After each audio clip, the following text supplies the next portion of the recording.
Friends, అందరికీ నమస్తే అండి. ఈద్ ముబారక్. ఈరోజు అయితే పండగ కదా, ఏమేమి తెచ్చింటే చూద్దాం. మా బావ అయితే తీసుకొచ్చి సేమే తినేసి నమాజ్కి అయితే వెళ్తున్నారండి. ఏం తీసుకొచ్చారో చూద్దాము. కరివేపాకు అయితే తీసుకొచ్చారు,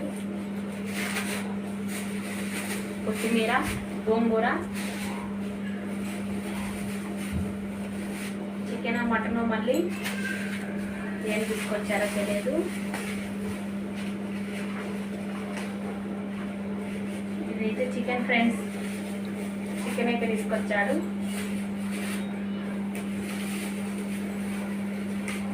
మటన్, చికెన్ మటన్ అయితే తీసుకొచ్చారు ఫ్రెండ్స్.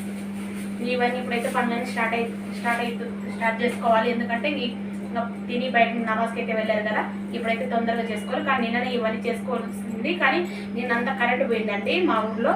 అందుకనేసి ఇప్పుడైతే చేసుకుంటున్నాం ఫ్రెండ్స్. మీ ఇంట్లో మీరు ఏం ఐటమ్ చేశారా, ఏం కూరలు వంటలు చేశారా కామెంట్ బాక్స్లో కామెంట్ చేయండి ఫ్రెండ్స్. ఓకేనా? బాయ్ అండి.